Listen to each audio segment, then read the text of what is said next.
Well, I'll put you out of your suspense, and we'll start the session.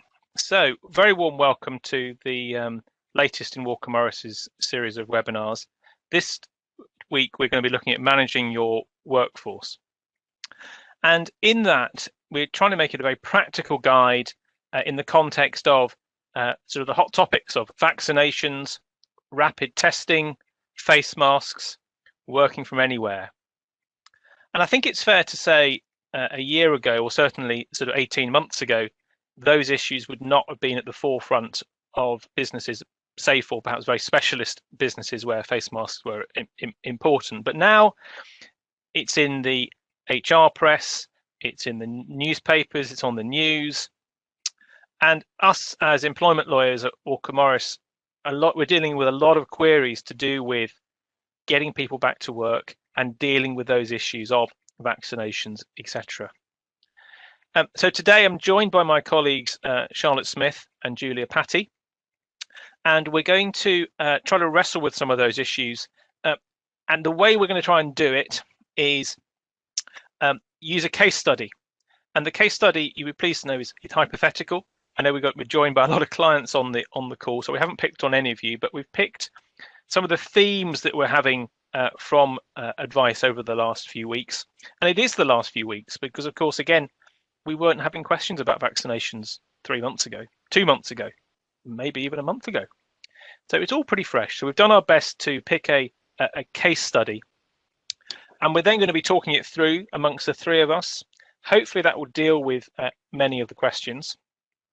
If not, hopefully on your screen on the right-hand side, there is the Q&A function. If you've got questions, just type those in, and then I've got the slightly challenging job of trying to look at those as we're going along and making sure they're covered. If not, we'll deal with them at the end. And if all else fails, we can drop you an email afterwards. So that's the plan. So again, many thanks for joining. Let me dive in with the case study. And we've based it around a company called Crispy Crunch. Now, we've chosen Crispy Crunch because they're a large factory which manufactures cereal. So that business is actually doing pretty well because as more of us are working from home, like ourselves, welcome to our living rooms, the number of people eating breakfast has increased. So they're doing okay. The people on the factory floor, they're all pretty much at work, subject to people who are furloughed for health reasons, etc., etc. They've been operating a COVID secure workplace. Again, it's a good employer. They're doing their best. There's no shoddy practices going on here. But of course, they've got people not on the factory floor, office workers, HR teams. And again, those people have largely been working at home for a year. So they've got the whole range of issues there. And I think the first thing that this company, this hypothetical company, is wrestling with is the whole concept of no jab, no job. They've heard it in the press. They've seen people like Charlie Mullins talking about this. And it's excited by the vaccination program. Again, they're embracing it. And they've heard about vaccination policies. And they want to know whether they can introduce it. Yeah. Can they have a policy of, if you haven't got a jab, you don't get a job across the workforce? So I'm going to spin that over to Charlotte. So Charlotte, talk us through some of the issues there. Yeah, so it really is the question of the moment, isn't it? Can we implement this policy? It's obviously a very emotive issue and one that is dividing people's opinions a lot. So there's a lot of people who are obviously more than happy to have a vaccination. Some think that that should be compulsory. But on the flip side, there are also people who cannot get a vaccination or do not want it, and sometimes for very good reasons. If you mandate a vaccination, then that throws up all kinds of legal issues, of moral issues as well, ranging from human rights issues to discrimination, data protection. So a lot to consider. And for that very reason, the government hasn't yet mandated it for the UK population in general. And that really should kind of tell you everything you need to know in a sense. It's not currently compulsory for UK residents. So does Crispy Crunch really want to take that step and make it compulsory for its employees? But I think despite all of those difficulties, there has been a lot of hype about it, and they've taken, some initial surveys. And I think one of those suggested that about a quarter of employers were thinking about having this policy or intended to implement this kind of policy. And the government hasn't been particularly helpful on it yet, because they've kind of just put it back onto businesses and said it's really down to businesses as to what they want to do. But I think practically speaking, if Crispy Crunch was asking me today, can we implement this now? I would say, I don't think so. It's quite a bad idea at the moment. Practically speaking, we're having to wait for certain groups to get vaccinated. And at the moment, the focus should remain on those COVID secure guidelines. Okay, so I can see and understand those sort of practical issues. Let's sort of catapult forward. Let's say everyone's been offered a vaccine by, I don't know, October. Is it a good idea then? Yeah, so we don't have a crystal ball. We don't know how the rollout's going to go. We've obviously seen recently today in the news issues with vaccination supply chains. And we also don't know the impact on transmission yet. So again, the government is waiting for all of those things. But they are actually setting up their own group to consult on these sorts of issues. So should there be a status certification for certain settings, which is kind of like a vaccine passport? And one of the settings that I understand they're considering is the workplace. So I assume that the government's working committee will be thinking about similar issues to those which we as employment lawyers have been thinking about. So let's say, as you've said, we're in October, everyone's been offered the vaccination. Crispy Crunch says, right, we are now going to have this as our policy, no jab, no job. And assumedly they will issue an instruction to their workers or issue a communication to say, this is now the policy that we're going to engage. You can't come into work if you haven't got the vaccination, and we need proof of that. And I think the question then is going to be, is that a lawful instruction that they can give to their employees? So we're really looking here at implied terms in the employment relationship rather than, I think, amending contracts at this stage. And that is therefore the question of, is it a reasonable instruction for you to give to your staff? And assumedly that's only really going to get tested in the event that somebody decides they're not going to comply with it. And if Crispy Crunch is, properly implementing it, then they are going to say, right, well, we need to stand behind this policy. We need to take action against people who do not comply, and then ultimately terminate their employment. So in that case, that's when it's going to get tested by the courts. And I think they're going to be looking at two key things, really. The first being the policy itself, the reason for it and how reasonable that is as a policy. And the second being the reason that the individual has refused to take that vaccination. And then I think overlaid with those two issues is also your usual employment processes, which obviously we can't forget throughout all of this in terms of fair process. So I guess in terms of the policy itself, is it a reasonable policy for people to have? Well, that goes back to what I was talking about at the start. At the moment, it's not part of the COVID secure guidelines. Things could change as we go further in the programme. But there has been a suggestion that I think in certain settings it might be more reasonable. So if we're talking about the healthcare setting, for example, and it is currently recommended for those people, but again, not yet compulsory. And if we're talking about settings where it's difficult to social distance. So I think that question about the reasonableness of the policy will be very fact dependent on your business and what you can and can't do. Office workers, I think it's going to be difficult to say we need that because you can easily flexibly work, you can easily social distance. The second part, so the reason for the refusal, that is when we're going to get into the sort of discrimination territory, Equality Act type issues, because inevitably a lot of the reasons why people are refusing are going to relate to those protected characteristics. And I think we're really looking at indirect discrimination here. So is this policy of no jab, no job, is it going to put people with a protected characteristic at a particular disadvantage? And we've seen in the press, lots of different reasons why that might be the case. So certain groups can't get the vaccination, people who are pregnant can't get it, people with autoimmune conditions cannot get it. I've also seen that the pregnancy issue has resulted in maybe some younger females saying that they don't want it, citing fertility concerns. And as well, we've looked at statistics that say minority ethnic groups may be less likely to get a vaccination. And similarly, those with certain religions and faiths have been looking at what ingredients are in this vaccination and how has it been made. So all quite legitimate concerns, really. And then the other big one that people are asking is, well, what about the belief itself in, being an anti-vaxxer? Can that be a protected belief or not? And it just very generally speaking, a belief can be protected. It doesn't necessarily need to be a religious belief. So there is the potential there. And many of you may have seen ethical veganism case in which that was held to be a belief. But I think the difficulty at the moment is it needs to be more than just an opinion based on the facts at the moment, so the state of play at the moment. But I think it definitely could give rise to litigation, and it's something that is inevitably going to be tested in the courts, I would have thought. So all of those things mean that on the face of it, it may be an indirectly discriminatory policy, but that doesn't necessarily mean that it will be entirely unlawful, because you can objectively justify those policies if it's a proportionate means of achieving a legitimate aim. And that really goes back to the first question in terms of looking at the reasonableness of the policy itself.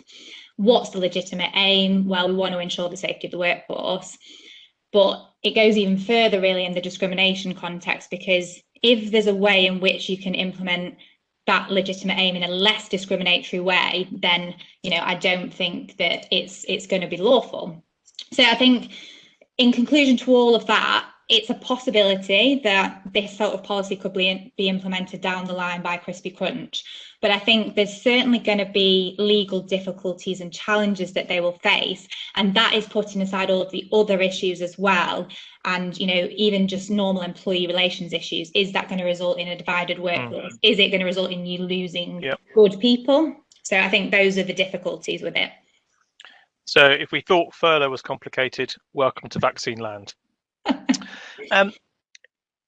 Okay, just to try and draw this together then, it's a very hard question, but what do you think you'd ultimately be recommending to Crispy Crunch in this sort of instance? I think probably taking the government's own stance of, we're not going to impose this, we're not going to enforce it, but instead we're going to encourage it. So I think they're already trying a bit of a campaign to educate people about the vaccination and make people think that it's safe. So again, it's providing the information to your employees. Maybe also thinking about, your sickness policies, making sure you give people paid time off to go and get the jab. If they're then, ill afterwards, then again, think about your sickness policies. So I think it's encouragement rather than enforcement. Brilliant. Yeah, okay. So I think that makes sense to me.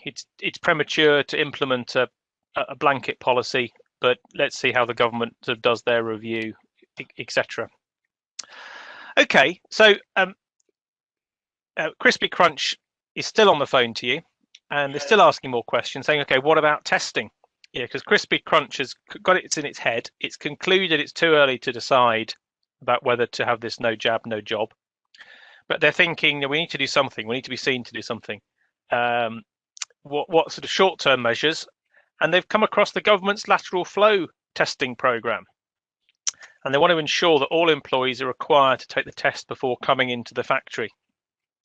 So I suppose the question, and I'll ping this over to you, Julia, can Crispy Crunch actually sign up to the program?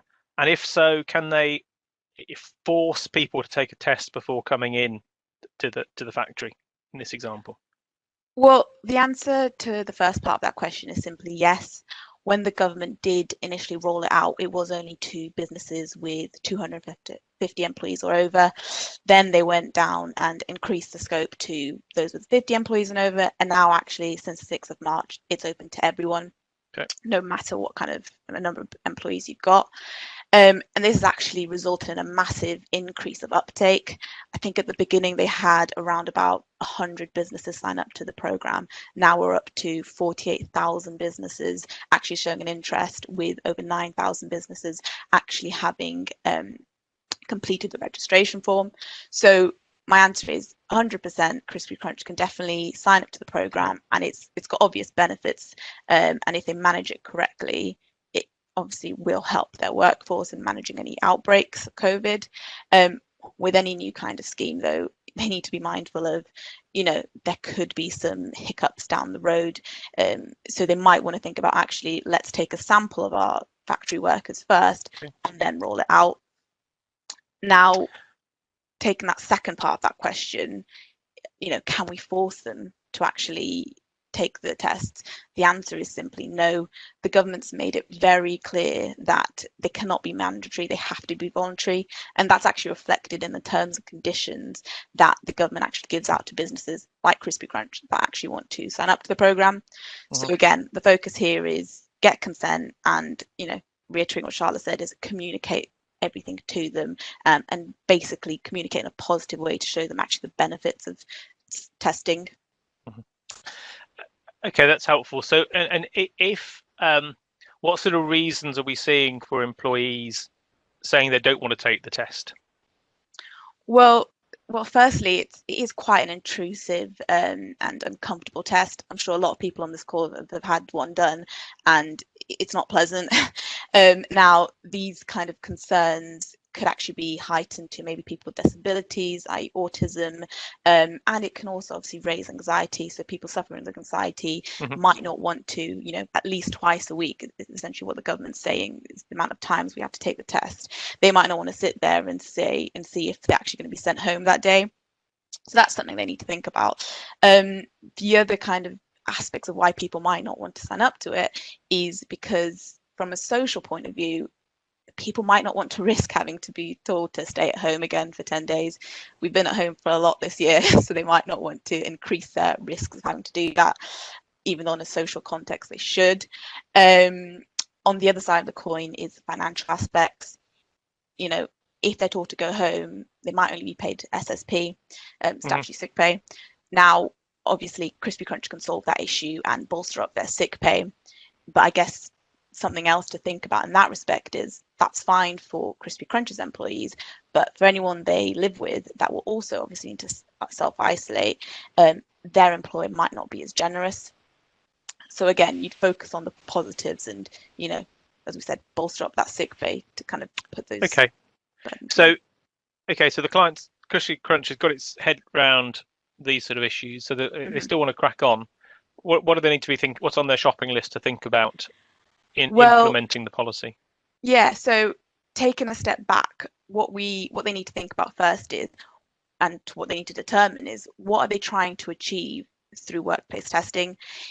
If it's, and it probably is, if it's to obviously protect the health and safety of their workforce and any clients or suppliers that go there, then that's fine. But whatever the reason is, they need to consider if testing is actually the most appropriate way to achieve that legitimate aim. If it is, great. And then the next step for them is obviously to contact any trade union reps that they have. If they don't recognise their trade union, then obviously any employee reps, and consult with them and get them involved in the process and get them on board with the process as early as possible. The government's actually saying you should get some kind of agreement with the unions as well. Might not be possible to do it before you actually roll out the programme because of timing, but it's very important you get them on board. And the type of information that they're going to want to know, which is what all the employees will want to know, which is obviously what we need to communicate to them, is firstly, why is the company doing this? Why have we signed up to the program? How often will actually employees need to take the test? As I mentioned, it's likely to be at least twice a week, but for how many months? Where will the tests take place? Will there be a separate little area for them to do it in? What type of test are they actually going to be taking? We know it's not the PCR one, which maybe they're used to. So, Crispy Crunch needs to outline to them what it actually is. And then the other points as well is, will they be paid for when they take the test? What happens if they test positive? What they need to do essentially? And also, are they going to be paid, or what amount are they going to be paid if they are taught to self-isolate? So what I guess I'm really getting at is, you need to give them as much information as possible about the test and the program, so that you get consent, and it's obviously an informed consent. The other element is think about GDPR as well, because although this is all well and good for employment, unfortunately, we still have to comply with that very straightforward legislation. Yeah. And also, this isn't a substitute for COVID secure workplaces. That still has to stand. This is essentially an additional layer. Okay, so again, I think what I'm hearing from that is, encouraging people towards testing, explaining the reasons, communicating, consulting is the buzzwords really, rather than enforcing it. It might be possible to enforce, but think carefully before doing that. Maybe let's shift the topic of conversation towards something which we're slightly more used to, because frankly we've seen them on the streets and in shops for the last 9 months, is it? I can't remember. Although 12 months ago we thought it was alien. Face masks. So perhaps we can cover this one a little more swiftly in terms of the example I want to give to Charlotte here is that Crispy Crunch has secured a new contract to supply cereals to a supermarket. So great news, brilliant. Crispy Crunch's logistic teams have sent Bob to deliver the products to Weekly Big Shop. That's the supermarket. You may not have seen it yet, but it's going to be big. Weekly Big Shop sounds like a bit like Donald Trump's favourite store, doesn't it? Weekly Bigly Shop has implemented a requirement that all customers, contractors and visitors wear masks on its site. Bob refuses. Difficult Bob. He's already had his jab and he says, I can conquer the world. And therefore, he says it's an overly cautious approach. He says, I don't like wearing masks. They're uncomfortable for me. I don't want to do it. So great opportunity with the work. Difficult employee who says, I don't want to do it, but I've got other protections. What are they going to do? What's Crispy Crunch going to do? Yeah, so I think many people might recognise this as very similar to the very recently reported tribunal case in which the facts were very similar. So essentially, again, there was a food business and they delivered products to a third-party customer, and one of their delivery drivers refused to wear a face mask when they were coming on site, and it was very clearly communicated to him that was part of their workplace's policy, that it was a mandatory requirement, and he carried on refusing because I think he said, look, I'm in my own space, I'm in my own lorry cab, I don't need to do this. But the rules were very clear. So the employer then, took that away, undertook an investigation into what had happened, and they ultimately did dismiss him. And in this case, it was held to be a fair dismissal. But some of the key reasons and the key factors why the tribunal held it was a fair dismissal really did relate to the fact that this was the relationship between the employer and their customer. And actually, I guess it was putting them in breach of contract, really. And it was an important relationship where most of their work came from. So he was putting that in jeopardy. And also, he outright refused. I don't think there was an apology in this case, and he was banned from site. So I think the employer did actually ask the third party contractor, can we revoke the ban in any way, or is that it? And they were very firm with it. So in that case, it was a fair dismissal. But I guess going back to our case study with Crispy Crunch, we'd need more information. Basically, you'd need to follow your employment processes in the usual way and conduct an investigation. So I think your starting point is probably going to be your contract and your policies. Does Bob know what he needs to comply with? Is there a requirement to comply with third-party rules? Has it been made clear to him? Is he banned from site, or was it a one-off and he forgot his mask and he's apologised? And is Weekly Big Shop saying he cannot come back here? You'd also look at the relationship. So, has this put us in breach of contract with Weekly Big Shop? They're a big supermarket, as we've said, so we don't want to jeopardise that relationship. And probably reputational issues as well. So Crispy Crunch is a food manufacturer. If its employees are seen to be flouting health and safety guidance, that's not great as well. So I think you would take all of those things into consideration to then arrive at whatever conclusion is right. I think if he'd given a reason for refusal that related to maybe medical grounds, then we'd be saying something different here. We'd be checking, has Weekly Big Shop got a carve out for those medical issues? But it sounds like, Bob is just trying to be difficult here. So it is one reason why you could certainly dismiss an employee if if the circumstances are appropriate after your investigation. Okay, that's helpful. So it sounds like to me it's turning on the relationship with the third party. Let's just try and look at it in a different fact pattern. What if Bob had been flouting Crispy Crunch's own rules on the factory line?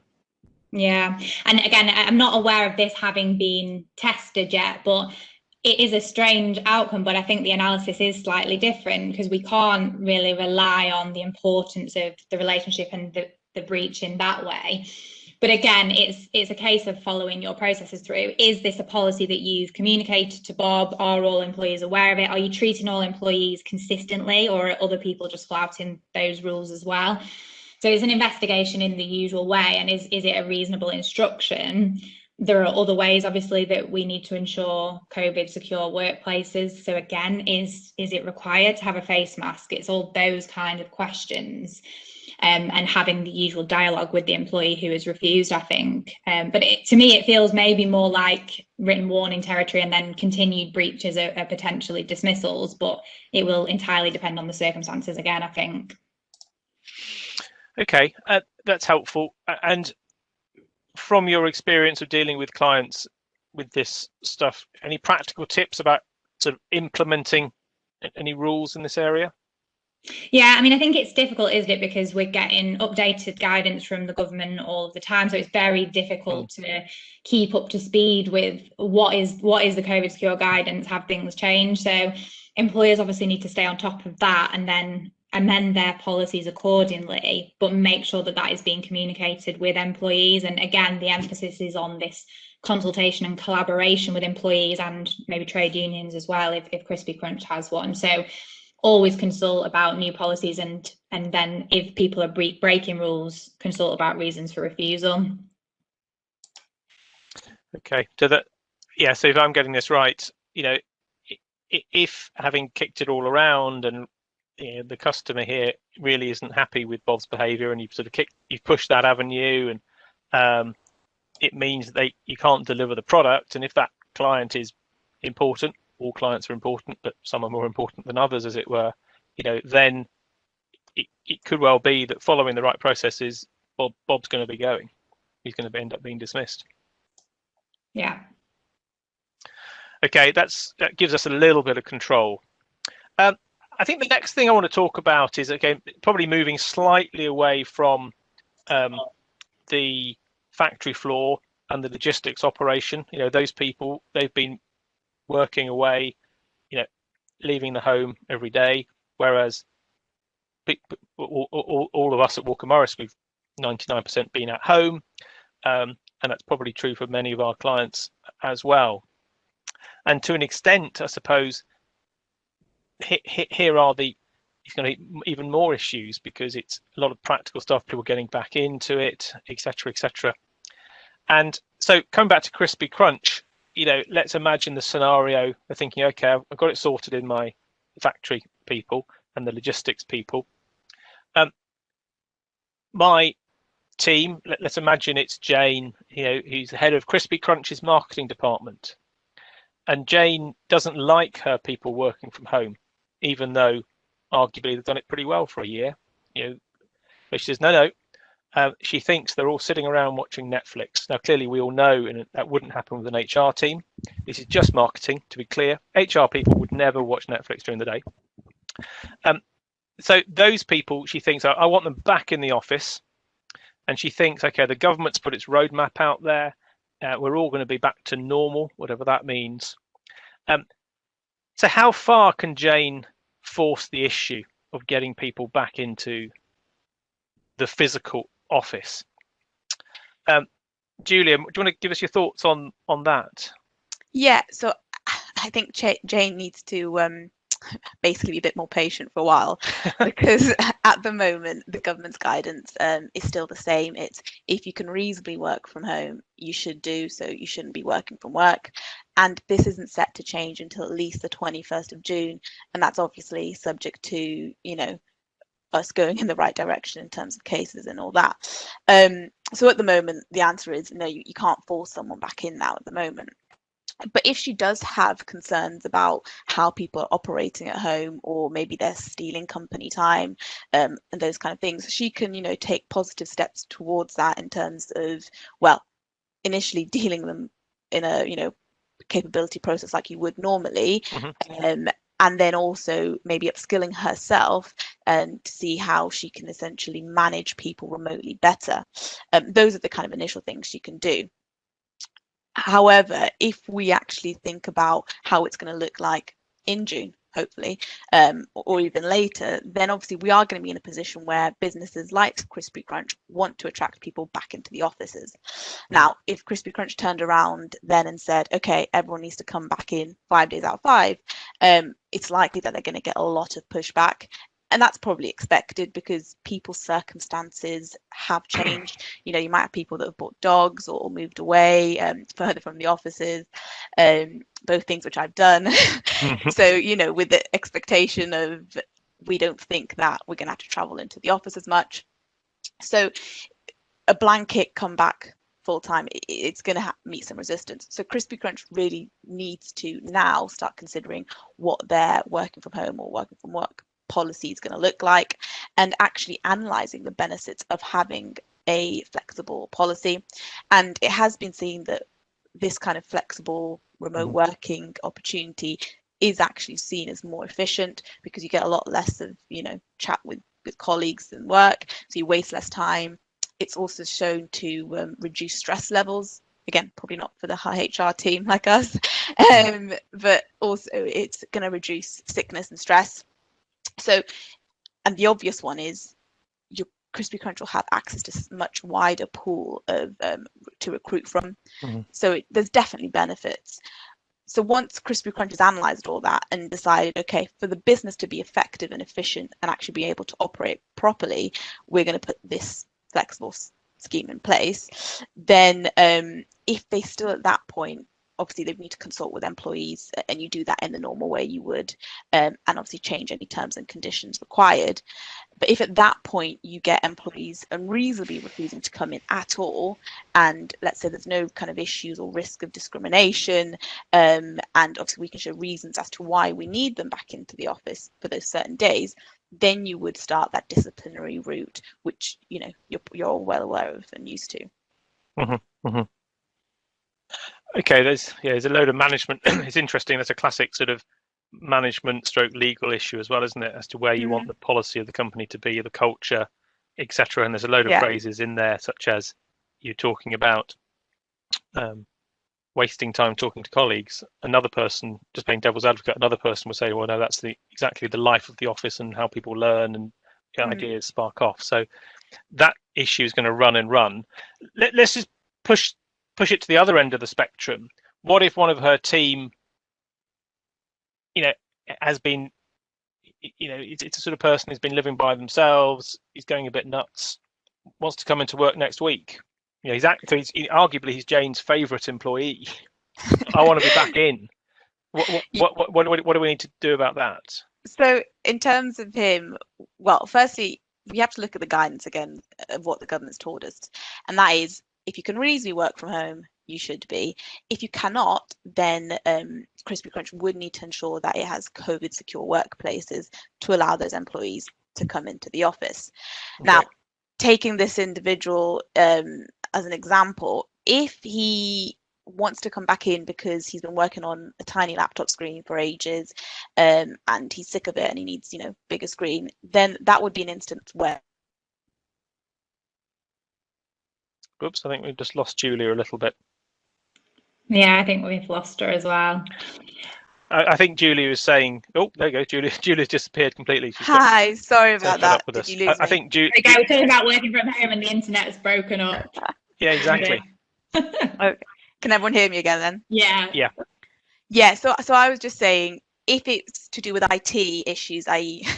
he doesn't have a good Wi-Fi, then obviously they need to take steps to solve that. If he's working on a new project and he needs loads of hard copy papers, but he doesn't have a printer, then again, Crispy Crunch should send him that kind of stuff. If it's the social interaction that he's actually missing, so he wants to go back into the office, then I think we need to think about well, if he does come back into the office, is he actually going to get that social interaction? Probably not. So maybe we think about looking at having daily video chats with him and encouraging him to do that with other colleagues. If, however, his issues are to do with he's got a very noisy house, or the neighbours are really noisy and he can't, you know, actually reasonably function, or he's got building works or anything like that, then maybe he can't reasonably work from home and Crispy Crunch should let him come back to the office. That would probably be permissible. The other thing is, if it's in relation to, you know, any kind of mental health issues, then instead of jumping straight to, yep, come back into the office, you should refer him to occupational health possibly, and maybe, you know, that advice there would be take a wellness break or take some wellbeing training, and try to kind of explore a solution in that scope rather than come back straight away. Okay, so that's really helpful. What I might do actually, so I think what you're on this section, I think where we're getting to is you've got to look at the individual, you've got to look at the needs of the business, you've got to think about it, you've got to balance it, and the health and safety COVID type thing is shifting. So take account of that, and again, maybe not have blanket answers, and try to extract the good bits of modern technology, but equally the employee can't dictate completely. They can be encouraged to put forward views, but equally the business has a legitimate expectation for things as well. I just want to move on to the last section really, because I suppose it's more of an extension of not just working, you know, anywhere in the UK, but it's working from anywhere. And this ties in with some of the questions I'm getting through on the Q&A actually at the same time. So again, let's just expand the sort of the case study. So here they're saying, okay, Crispy Crunch has thought, yep, actually for our office people, flexibility is the best approach. They're sort of glass half full about it. They think it's managed perfectly well at home for the last year. So they want to have it's largely an employee-led policy as to where they want to work. One of their employees, let's call her Marie, thinks this is great as her boyfriend lives in France and she can now split half the time in UK, half the time in France. Let's imagine Brexit hadn't happened. Should Crispy Crunch allow this? This is a good idea. What issues are they going to trip up? Maybe just cover those briefly, Charlotte. Yeah, it's funny because when I was doing some reading around this subject, I saw that apparently in 1964 somebody had predicted that by the year 2000 technology would have advanced so much that everyone would be working from places like Tahiti or Bali rather than London, and the London city life would be obsolete. Obviously, that's not quite happened, but 21 years after the prediction, we are arguably in a situation where that kind of thing is possible given advancements in technology. So I think, again, it's similar questions to what we were talking about with the home working piece with Julia. What is Marie's role? Can it be carried out remotely? Is she carrying it out effectively remotely, or have there been any issues while she's been working from home? But what about if she needs to come and see clients and customers? Is she saying that she will still travel in the event that she needs to do that and she'll come back to the UK? Or is she saying it needs to be a fully remote job? And again, it will depend on the individual. Is she a high performer? Is she somebody that we want to keep? So it may be possible, but I accept that obviously it can be difficult for employers, and they may not want to open the floodgates to this because you might have people dotted around the world all over the place. How do you keep control of that? How do you balance sort of the flexible approach with retaining that control?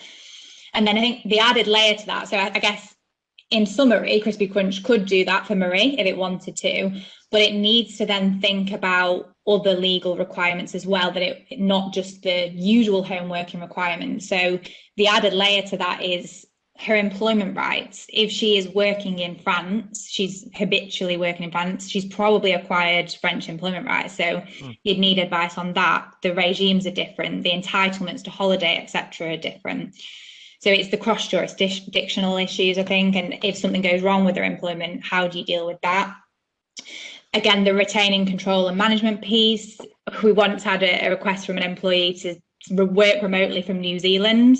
And obviously with the time difference, how is that actually going to be possible? Can you still service Crispy Crunch's clients with that time difference? Arguably not. France maybe. So it's all of those things. Can she actually carry out this role remotely? And also other things like expenses policies. We want to check that we're not going to be on the hook if she has to travel back here for client visits, etc. So you might want to change contracts to make that clear. And then you've got the other issues as well, immigration issues and tax issues as well. Is this going to cost your business quite a lot from a tax perspective? You'd need specific advice on that. Yep. And as you said, Brexit is, not ideal. She may have settled status now, but if she's moving back to France full time, she's going to lose that at some point. So there's lots of other things to think about as well, but there is some potential positives. Would it, I'm glad you picked up the tax point. There was a question just popping in as we were speaking. Yeah. Would it make a difference if, she'd chosen to do it for sort of more of a sort of isolation type reason, to whether it's physical or mental health or whatever, however you want to categorize it? Yeah. Does that make a difference? And well, I suppose if she's out there now and she probably can't come back at the moment given quarantine, etc., it may be something that Crispy Crunch has allowed to happen in the circumstances. But at some point in the future, again, we're saying all things going back to normal, we're not quite sure. If they want her back, assumedly they can say, we want you back. Your location in your contract is wherever, London or whatever, so you need to come back to work. And if she refuses, she's in breach of contract, arguably, and again, follow your processes through. She might try and argue that her workplace has changed potentially through custom and practice. And again, this is probably something that we might see in the future where people have been working remotely. Can they argue that this is now a contractual change? I mean, I think the employer's stance on that would be, this is a unique situation, so probably not. But yeah, it's all that. It's that horrible word, what's reasonable, and have you followed your processes through? Okay, well, thank you for that. What I'd like to do now, before we look at the Q&As which have been coming in, and actually some of them we've dealt with and I've managed to weave some in, so that's been really helpful. And again, if I don't get to all of them, we will communicate with people later. I want to just take a bit of an experiment and to try to make this even more interactive and actually ask the audience some questions. So I don't know if you want to flip to the question sheet, Charlotte, on the slide. And just two questions, and we're going to test the technology. I'd love to know those people here, what their views are on an entirely anonymous basis on the two issues about what are the business's views on home working, and I suppose secondly, the extension of that, people working in other countries. So the question I'm going to put to you, and again, it should flash up on your screen, is what is your business's intention in relation to home working? Is it A, back to the office entirely, B, mix between home and office, and C, fully flexible? And secondly, would you be open to allowing employees to work in other countries? Obviously, assuming it can be carried out remotely. Is it yes, happy for them to work in another country, B, no, or C, undecided? And make matters better or worse, you've got 30 seconds left to answer these questions, but they are entirely confidential. Again, it's a very tricky thing, but we might just weave it back into the discussion for the rest of the session. Let's see how we go. Yeah, I think a lot of people have responded, so that's good. Right. Yeah. Seeing the percentages going, yeah. We've never done this before, so this is a genuine experiment. And I just don't want to lose the results once they actually come in. 2 seconds left. Okay, so well, it's 2 seconds. There was another countdown on my screen apparently, but we got a good response level, so I'm just going to wait for it to go down and then see if I can share it. I've also replied to it with my very flexible responses, so I wonder what everyone's thinking. Okay. Here we go. Can you see that? Okay. Yep. Yeah. So if I try and read those out, so see if I'm reading it certainly on the bar graph. I don't know whether the audience can see it as well. Yeah, should be able to. Seemingly 96 people responded. So that's thank you to those 96 people. or 95 if we exclude Julia. 4 people think back to the office entirely. 62 people out of 96 think a mix, and then 6 people said no, fully flexible, and 24 gave no answer. That's fair enough. And on the second bit about allowing to work anywhere in the world, 12 said yes to work anywhere, 22 said no. So I assume if we analyse these more scientifically, there will be a sort of crossover. Some people are seemingly saying it's okay to be in the UK but not in another country. And you can see the logic for that. And then 32 people are undecided and 30 gave no answer. Again, it'd be interesting to debate that, but it seems to be a hybrid model in the UK seems to be popular, and that's correlating with a lot of stuff that we're doing. I don't know whether people have seen, and we can send details later. We're doing a lot of research with the University of Leeds into the future world of work, and to an extent this session fits in with that future world of work concept about how that's impacting on how buildings are being done.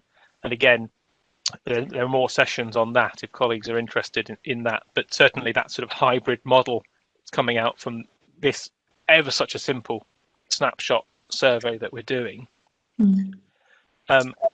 But probably unsurprisingly, for some of the reasons we've talked about, allowing people to work anywhere in the world is a bit more of a challenge, legally, culturally, logistically, perhaps.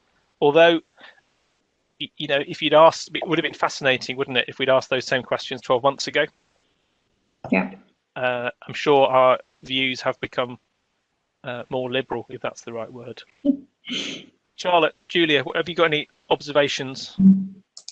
Yeah, no, I think that, again, as you said, we'd looked at the survey results we had with the University of Leeds, and I think a lot of people are going down this flexible route, and people who are actually going to implement a fully flexible policy, I think one of the issues is going to be how are they going to treat people differently if you decide to work from home and work from the office? Because a lot of people sort of use FaceTime as a measure, don't they, or presenteeism, you know, that person's working harder, that person's going to get a promotion. So I think on the University of Leeds results, it showed that more women wanted to work from home than men. So again, is that going to give rise to those kinds of issues on promotion and inequality in the workplace? So that's another thing that we really need to think about. And that, again, goes back to what Julia was saying. How do we make sure that managers are equipped to deal with managing a remote workforce as well as an office workforce? We need the hybrid that we're talking about in those offices. I agree with that, both of what you said. I think most people will want to come in initially, definitely, because we'll probably miss seeing actual other people. But it's going to be managing that, you know, process of some people are going to be in some times and actually correlating that the right people are in at the right times together, which will be hard. And again, there'll definitely be teething issues with any industry. So yeah. And then how do you deal with your flexible working requests, I guess, because people are going to say, well, I've worked from home very easily for the last 12 months, it's all great, so why can't we deny it? And that legislation hasn't changed at all. So in effect, it's the same as it always was. People can make that request if they've got enough service, which is 26 weeks, and you can deny it if you've considered it reasonably for one of those 8 reasons in the statute. But it just adds that layer again, doesn't it? Well, I've done it for 12 months and it's all been fine. So why can we carry on not doing it? But yeah, if there's a reason why performance hasn't been great and you can evidence that, then absolutely. This sounds like an application from Walker Morris employees being made live on screen. So it is. That's what it is, Andrew. Let's stop this conversation immediately. Let's get back to some technical questions. That will shut you up. So we've got some questions coming in. So thank you very much to everyone for that. We've got an interesting one here about working time regulations, if we can say that's interesting. If you make employees come in before their shift, for the testing type stuff, is that going to constitute working time for the purposes of pay? I'll take that. What about that? Yeah, go on. Yeah, so we know that it's going to take at least about 30 minutes to take the test and obviously get the results. So is a big chunk because, as we said, they're probably going to have to do this at least twice a week to make it worthwhile. Now, it's not been tested, but I think we think it's pretty likely that it will be classified as working time. So you will need to be able to basically account for that time and remunerate employees accordingly. And obviously, this is only going to increase the uptake from factory workers or employees, whoever it is, to actually take the tests. So definitely, safe answer is yes, pay them. But obviously, it's not been tested yet as such. No, I think that's logically correct, isn't it? Different one that's come in. Try and read it. If you went down this no jab, no job policy, but you only applied it to new starters, is that more acceptable? Is it safer? Is it better? Is it? I mean, in theory, you've not got the same. Well, you've not got the same risk for unfair dismissal and breaches of contract. But as you all know, you can still discriminate on recruitment. So I think there's still the same issues there in terms of, is it an indirectly discriminatory policy? But I think the bigger thing really is, are you going to be closing yourself off to some really good candidates who just maybe don't want the bother of that? They don't want to show you their vaccine status. So I think it's more, are you narrowing the pool from which you can recruit from? Is it a controversial thing? Again, I think that will develop over time. Okay, just a couple more. Again, I'll try and paraphrase this one that's come in. That I think they're sort of saying, if someone is suffering from long COVID, how do we deal with that? Can they be asked to return to the office? Yeah, I could take that one. I think the first question is, should they be working if they've got long COVID? Are they actually able to? And then you'd go down the same kind of occupational health route to kind of, see if that's all right. If they say, I can work, but I can only work from home, then I think what we need to do is we need to be careful, because there might be it might be that long COVID, or at least certain people with long COVID, that could actually qualify as a disability under the Equality Act, because we know that it's probably going to be a physical and maybe even mental impairment, and we need to see if it's going to be substantial and long term, i.e. over the 12 months. So if we're in that kind of territory where long COVID is actually going to be seen as a disability for employment law reasons, then you've obviously got to do the same kind of things of reasonable adjustments. I don't know, if we probably can't just force someone back in that kind of situation. You need to see actually maybe a phased return back to work, or working remotely for a bit longer, and obviously monitor it and consult with that employee about it. Okay. I think what I'd like to do now is maybe try and draw some of these threads together. And again, apologies we haven't managed to get through everyone's question, but we will drop people a line on that. So I think what we've tried to cover today is via the case study, is look at the issues to do with vaccinations, testing, and again, there are different types of testing. Those of us who've got kids at school, we're all wrestling with that at the moment, how to stick needles up their noses. It's all a bit weird. Face masks, working anywhere in the UK, anywhere in the world, at a time when we're still getting daily updates on who's taking the vaccines and who's not. It's a moving target. I think pulling all those things together, it seems to be our recommendation as to what the next steps are is you guys as HR legal professionals work with your business to create an action plan. And I think what's clear from what we've been talking about, it needs to be tailored to your business in terms of assessing the risk, the situation, the need to be in the office, not in the office. Does technology work? Does it not? Etc. And I think there are two aspects to it. There's the return to work, which again, from the case study that we've talked about, that is a graded thing. Some people, frankly, they've been at work for the last 12 months because they've been in the factory, and they've had a pretty tough gig actually, in terms of risk, etc. And those systems, I suppose, other than the vaccine stroke testing issue, nothing's going to change. But the non-factory type workers, probably most people on this call, how are we going to return to work? Brackets, what is work? Because of course we say, well, we've always been at work, but the workplace perhaps, or the office, whatever we call it, the communal workplace.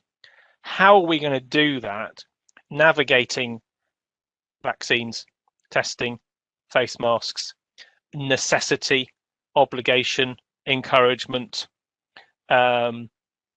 flexible working, the stuff which everyone was clamoring for 2 years ago, 10 years ago, and now it's suddenly happened. Now we're trying to wrestle the different dynamics. And then, what we would recommend is, whilst you are doing that return to work plan, you overlay that with the future world of work. So you're sort of saying to yourselves, what is the plan for April, May, June, September? But then try to think, well, what is the future?